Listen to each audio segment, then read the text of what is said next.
Mesdames et messieurs, mes respectueuses salutations. Je suis une résonance de l'Afrique et les mots sont l'essence de l'art que je pratique.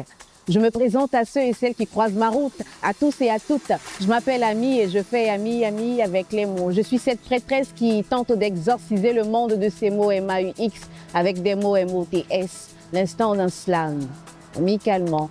Je suis Ami Slam, artiste slameuse ivoirienne. Je suis présidente du collectif Au nom du slam, également récipiendaire du premier prix CEDEAO du meilleur slameur et aussi référente au championnat du monde du slam et à la Coupe d'Afrique de Slam Poésie. Je suis aussi alumni IVLP avec une expérience aux États-Unis en 2024.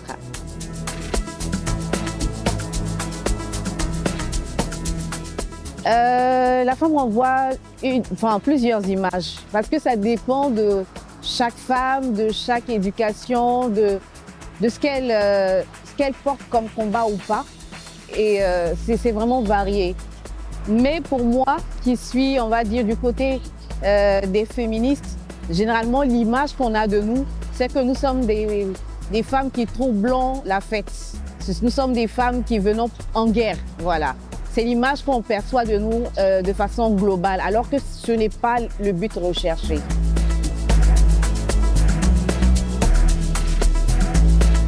Il y a une différence forcément déjà entre l'homme et la femme, une différence physiologique. Pour les droits, ça a été plus ou moins réglé, mais on est toujours sur le chemin. Et naturellement, quand on est artiste, ces mêmes différences se répercutent et parfois de façon, on va dire, exponentielle. Comment la femme artiste est perçue dans la société, c'est généralement, on lui attribue une vie qu'elle n'a pas forcément.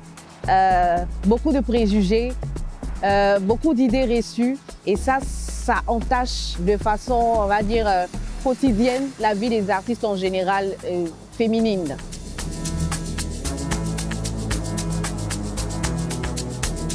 Et celle dont je me rappellerai toujours, c'est que quand j'avais mon ancienne vie en entreprise, je percevais un salaire qui était différent d'une personne qui est du genre masculin et que j'étais, selon les explications, supérieure à cette personne-là, en tout cas dans l'ordre hiérarchique.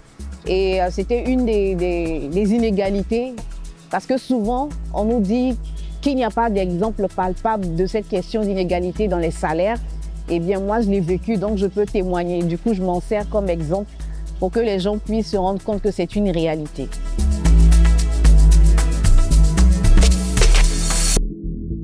Tous les droits. On ne lésine sur aucun droit. Pour moi, il n'y a pas à choisir tous les droits, puisque ce sont tous les droits qui nous sont reconnus, même si certains sont encore en voie de... sont parfois niés, négligés, pas acceptés, mais c'est un fait que ce sont nos droits et tous les droits me réjouissent. Voilà.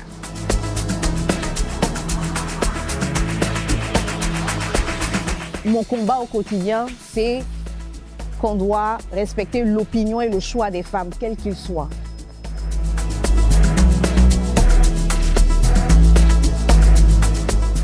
Oui, il y a forcément encore des inégalités.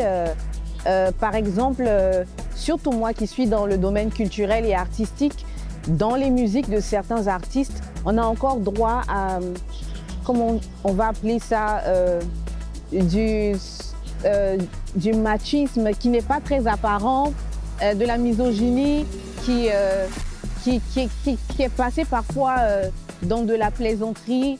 Et même moi qui suis engagée, il y a des choses que je faisais par le passé qu'aujourd'hui je me rends compte que c'était, on va dire, une manifestation d'inégalité et d'oppression vis-à-vis des femmes. On est toujours en train de grandir, donc je n'indexe personne, je ne tape sur personne, mais en même temps, c'est sur tout le monde pour que la société puisse évoluer, que les gens qui puissent comprendre comprennent et que ceux qui doivent changer ou celles qui doivent changer leur attitude changent.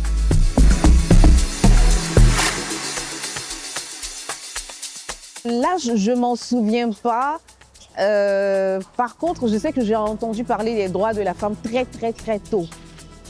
Et je sais que j'ai été consciente de ça sans en avoir entendu parler pendant mes cours d'histoire à l'école. Quand on a parlé de Marie Corée, quand on a parlé des Amazones, ça m'a tout de suite émerveillée parce qu'on entendait rarement parler des femmes sous ces aspects-là. Et entendre parler de ces femmes qui ont fait des choses différemment, ça m'avait tout de suite impactée et j'ai toujours rappelé ça dans mes textes parce que pour moi, c'est de là que ça part. Et je me suis sentie à ma place aussi en entendant parler de ces femmes parce que je me disais que je m'identifiais plus ou moins à elles.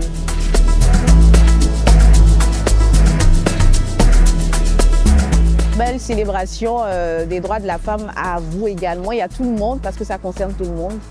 Et j'espère que les droits des femmes seront respectés simplement.